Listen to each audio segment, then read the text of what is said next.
beauties. Welcome back to Midlife by Human Design. A quick note on the name of this podcast, the branding changes that I've done recently for season 3. I just wanted to mention that I want this podcast, obviously, it's about human design. And I also want the main message to be that this is midlife by your design.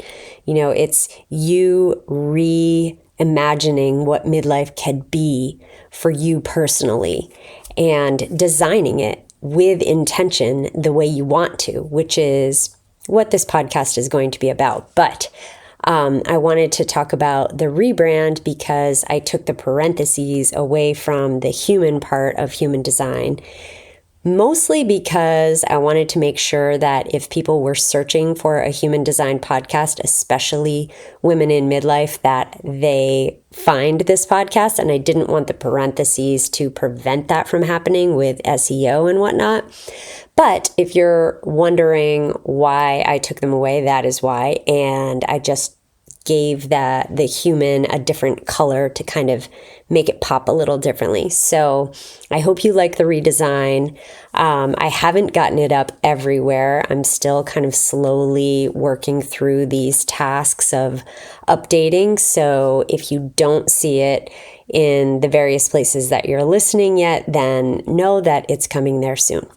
So anyway, this past week, I had a conversation that prompted this episode, and the conversation was something akin to wanting to do things, but feeling prevented from doing those because of your partner. And I wanted to broaden the conversation beyond just your partner to any relationship you may have, because to me, this is all conditioning. This is all the expectations that we take on from other people, that whether they're spoken or unspoken, that we feel beholden to, and we use them to prevent us from taking steps toward something we would like to do or actions that we would like to do. Now, I don't want to, mislead or conflate the idea that we don't, to say that we don't owe our partners or our relationships our best selves and our best communication. And, when I am advocating for you to be who you came here to be, to take big steps, to take big swings, to change your life, to make it the way that you want it to be, I'm not advocating for you to cause destruction unless maybe that's what your life needs. It's in a podcast episode, it's challenging for me to be able to talk to all of you and know exactly the situation that you're in. But what I do know is that I think oftentimes we prevent ourselves from doing something in order to not have a challenging conversation, because maybe it's easier to just not do the thing than it is to broach the subject with our partner or our children or our parents or our work colleagues or our boss or, right? So I wanted to create an episode on how do you actually do what you desire? How do you become the woman you desire to become, even when you're in relationship? Because even if you are listening to this and you don't have a partner, you are still in relationship with other people. I mean, I don't know, probably 99.999% of us have some sort of relationship with other people in this world. And when you get into some kind of relationship, there are expectations.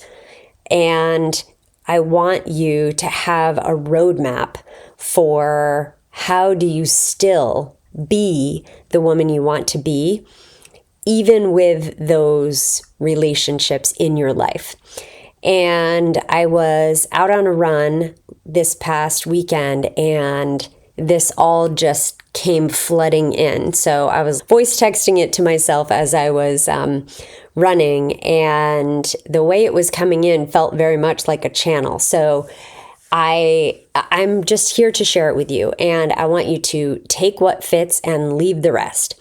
So I have 6 things for you to consider that are sort of a roadmap. They're like, points along the way that you can try to do in order to help move the needle a bit. So the first thing, number 1, is that you need to decide.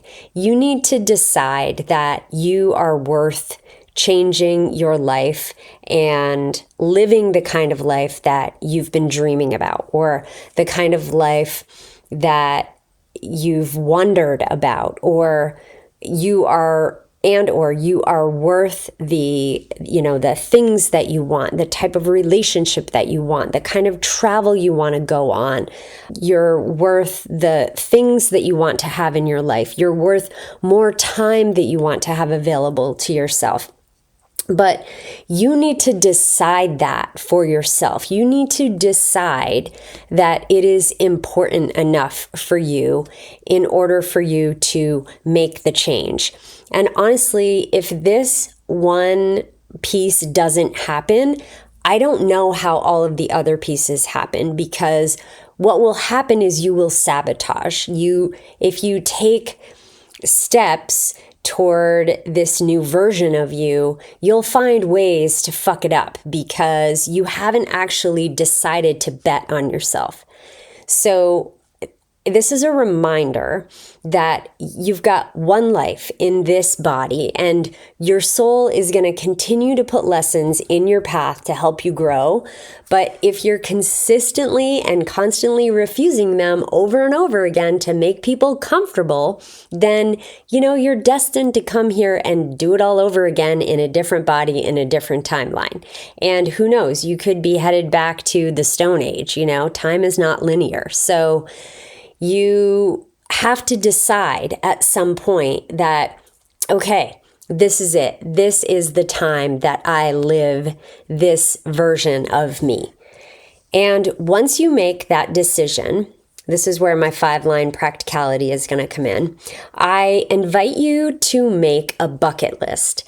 And we have heard the term bucket list before. We all know it's basically like, what am I going to do before I kick the bucket? And I also invite you to think, who am I going to be before that? So what do you want to accomplish before you leave this plane? Who do you want to be? What version of you are you inviting in? And we'll get more to that. We'll get to that more in detail in just a second. But what do you want people to say about you after you've gone? What's going to make you feel really good about this life in your last moments? And I invite you to get as specific as possible with your list. Now, this is where, if getting specific is challenging for you, try potentially focusing on how it feels to be this way or to do the things that you are doing. Use the feelings wheel to help you construct this. But be as specific as you can. Don't just write, for example, being a good mom. Like, what does that mean to you? Does it mean teaching your kids how to be good humans, as however that is that you define that? Does it mean showing them the world? Does it mean simply having hard conversations with them and then being there for really challenging moments? Don't write, I want to travel the world. Be specific. Like, where do you want to go? Do you want to go to Detroit, Michigan, or do you want to go to Bhutan? What area of the world is calling you? What is your soul calling you to explore? You could even look at your astrocartography and see, like, what lines do you want to explore? And make another list. Spend some time scrolling and being inspired and write things down and then put them in order. this is where I encourage you to get even more specific with like, okay, so maybe using Bhutan as an example, maybe Bhutan is on my list, but that's within the next like 5 years. But in the more immediate future, I want to head out to see my grandmother who lives in Idaho, for example. So where do you want to go first? And maybe it's also not a place. Like maybe there are experiences that you want to have. Like maybe you want to zip line through a jungle, or maybe you want to do magic mushrooms with a shaman, or sit in a wild woman circle while on retreat with me. Hint, hint. There will be some information coming relatively shortly about a soul synergy retreat. So keep your ears open for that. All right, number 3, manifest. This is something you're going to work on every single day. And what I invite you to focus on is being the version of yourself who already has experienced these things. And I invite you to even go a little bit further than that and make them old hat. Like make them part of the things that you do now that feel like doing the dishes or driving to the grocery store or cleaning your car, getting your hair cut. And it's, when you're driving to the grocery store, you're thinking about, oh yeah, that trip that I took to Idaho to see grandma.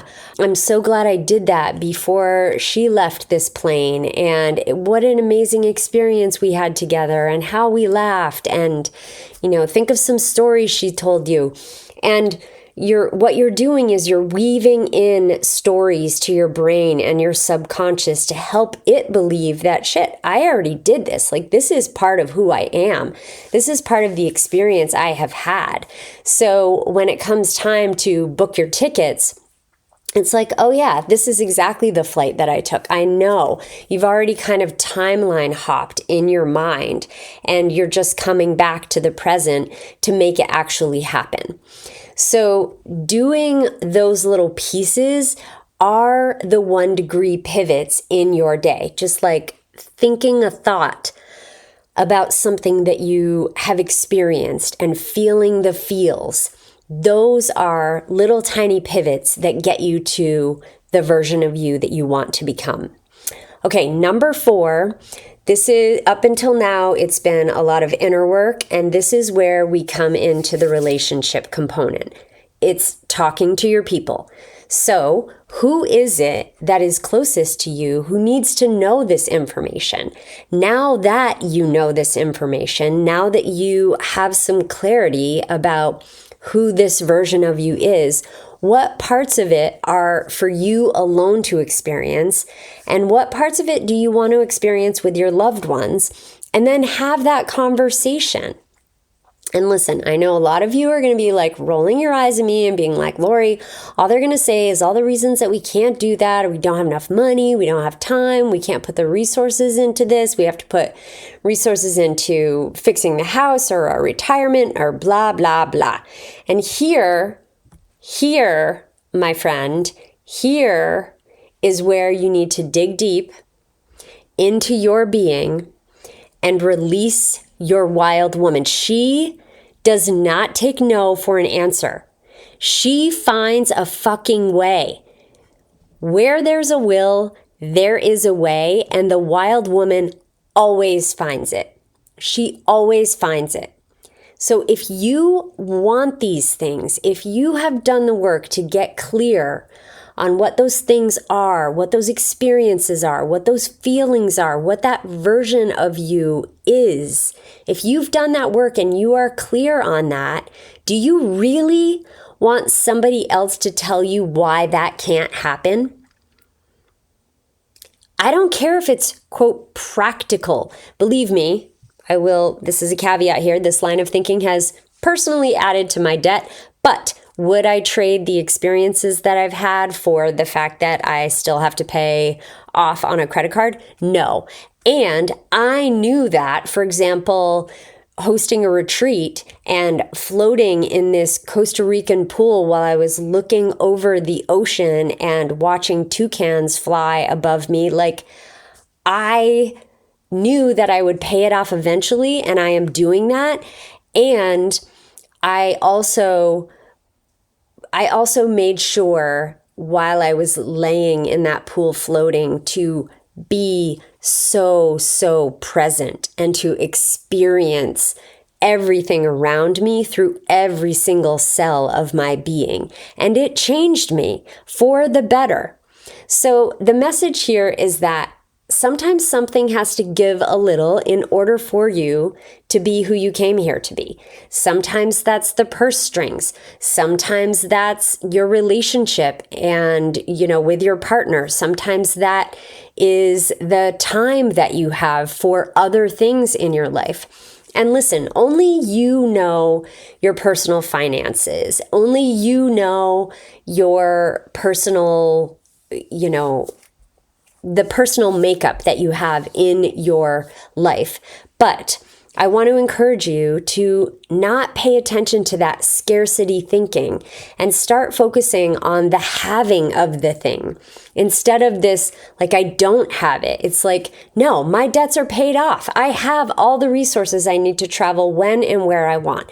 And I have a partner who understands me deeply, supports me, knows that my personal growth benefits our overall relationship. These are some of the things that you might say to yourself on a regular basis to kind of crack out of that scarcity thinking, especially right before you fall asleep and right when you wake up in the morning.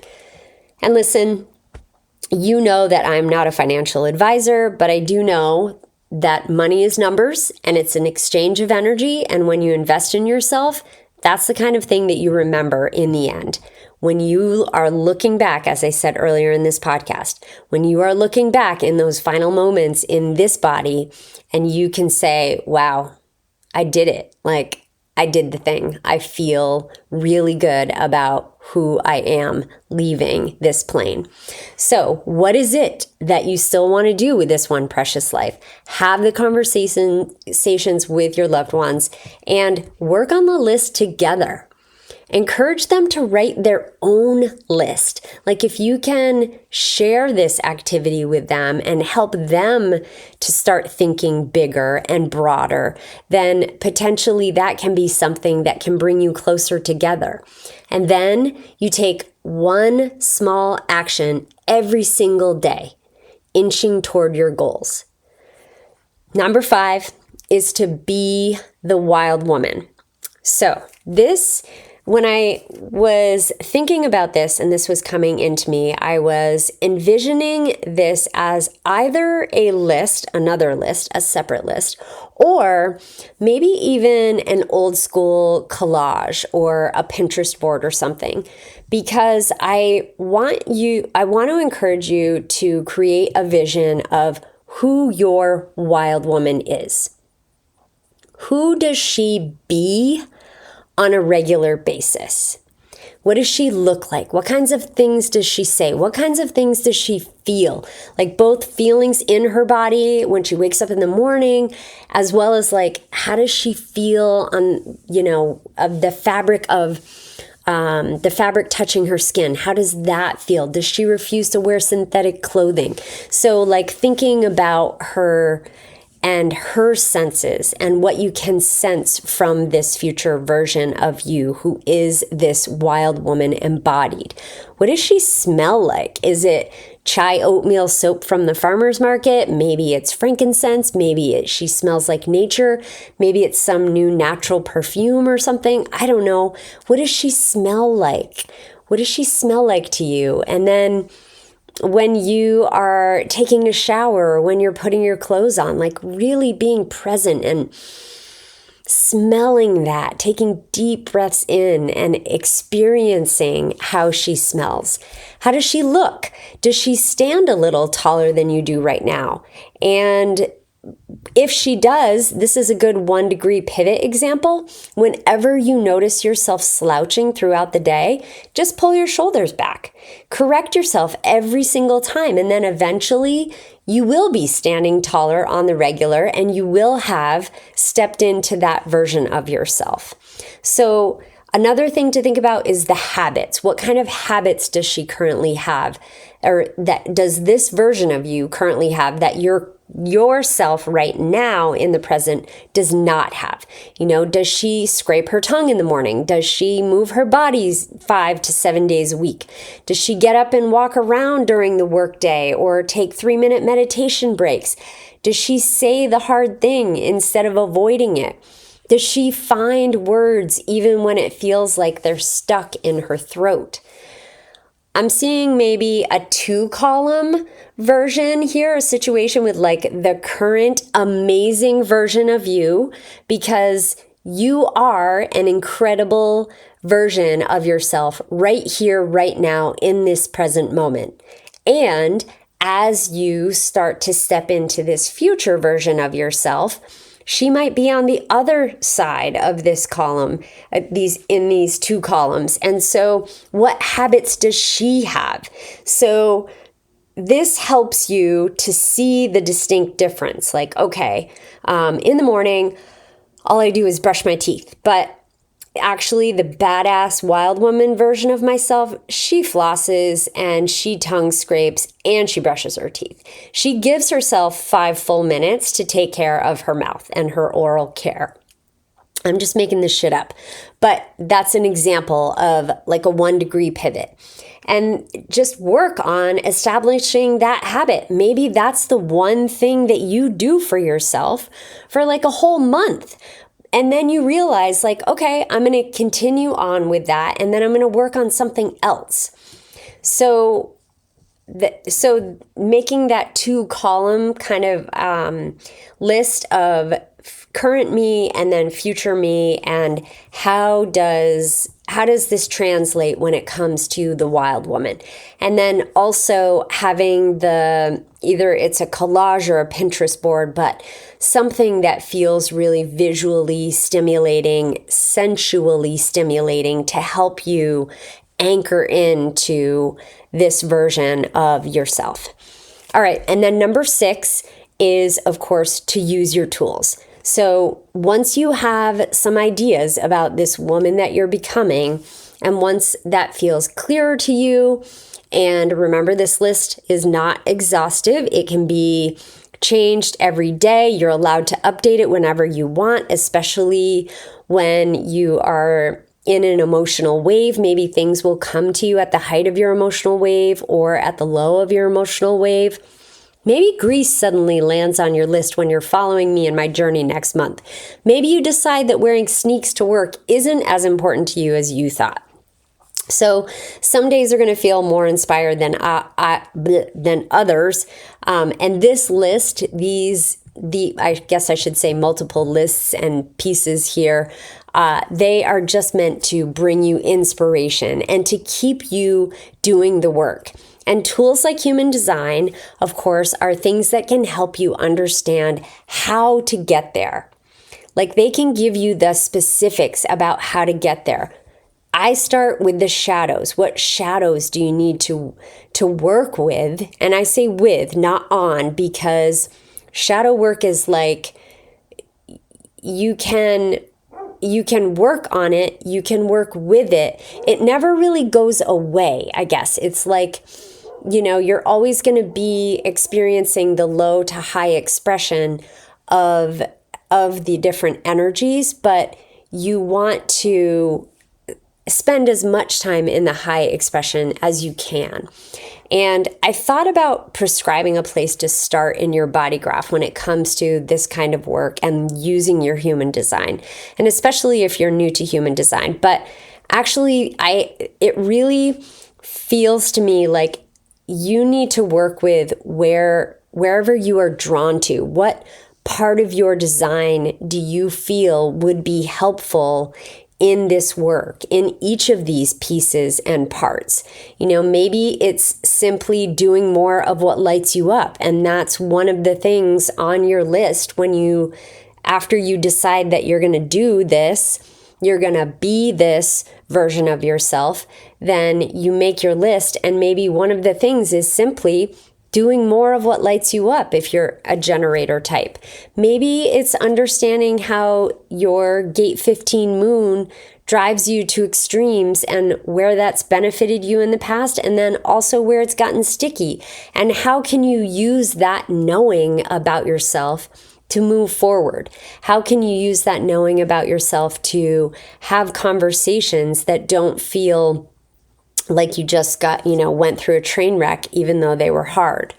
Maybe it's understanding that you work best in a valleys environment, and maybe you've been working on the 10th floor and wondering why you're consistently stuck, or you're not making the progress that you want to at work. And then you come home to your single level house and you go out on your patio and everything becomes clearer. So whatever part of your human design calls to you, when you look at your body graph, or you look at the list on the side that tells you some of the things about yourself, and you think like, oh, what's that about? Or, oh, I've always really wanted to dig into this. Well, that is a great place to start. And of course, schedule a session with me if you want to work together on this, because I am all about that. I will help you look at your body graph chart and discern whether this tool feels like it would be helpful. And if you're drawn to it, yeah, let's look at it and see what is the magic in that specific part of your chart, and how might it help you to overcome some of the challenges that you feel are these blocks to you being the version of you that you want to be. How can we take that piece of your chart and help you figure out exactly what to say when the conversation gets challenging?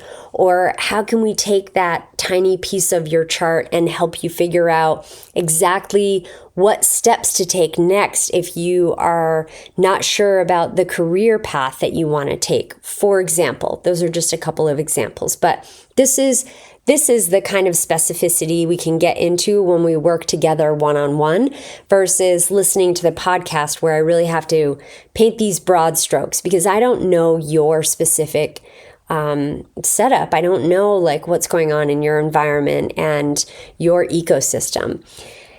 I do want to say that the collective is this giant puzzle, right? It's this like infinite puzzle, and every single one of us has our one little piece. And when our one little piece is living its design and doing right by whatever our soul knows to be true, that's how we heal the collective. That's how we live in a humanity, in a world that is a better place.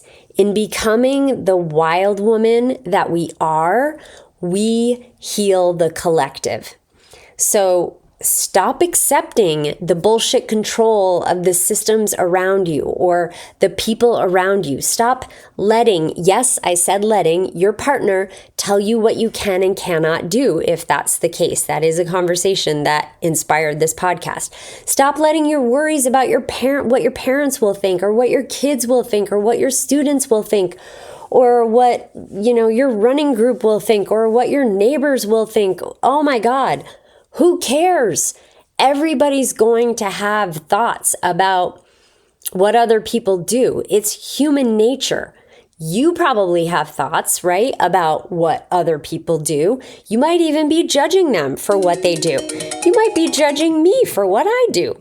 So, the point is that we need to let that shit go, or at least just accept it as part of life and not let it prevent us from taking steps forward. Sorry, my phone rang. Remember that if you're drawn to something, there is something there for you. Your soul is telling you, go there. There's something there for you. Hopefully, these lists and this intentional thinking will help bring some clarity to that. And of course, I've mentioned this already, but this is definitely not meant to be done in one sitting. But I also don't want you to feel like, well, shit, this is super overwhelming. I'm never going to get started, blah, blah, blah. Just take one tiny action step. The first thing you need to do is decide that you are worth it, that you want to do this, that you do actually want to make this change. if you are happy with everything, the way your life is, if you're happy with your relationships, if you're happy with the amount of free time you have and your job and et cetera, et cetera, et cetera, if all of those make you feel like you are living in alignment and that you are living the life that you came here to live, well then shit, you probably stopped listening to this podcast a long time ago. But if you are not feeling that way, then there's something here for you. And so I encourage you to make your way through these steps. Take a couple of weeks and make these lists. First decide, then make these lists, then take a look at your human design and think about how can this help me step into my wildest woman yet. So that is what I have for you today. Thank you so much for listening. And as always, I am wishing you the strength to let go of what no longer serves you, joy to fill your days, and clarity to be who you came here to be. And if you are listening to this on Spotify, please follow the show. Please share it with a friend if you know somebody who could really benefit from hearing this episode. I love it when you share on social media. If an episode resonates with you, I would be so honored to have you share it there. And thank you to all of you who are doing this consistently, sharing this show and helping it grow. And if you are listening or following along on YouTube, please make sure to subscribe. Please subscribe to Apple Podcasts. And if you need your chart, of course, check out my free resources on lorilisai.com, LORILISAI.com. And you can get your free astrology and human design chart there. And I think that's it. So thanks so much for listening, and I'll see you next episode.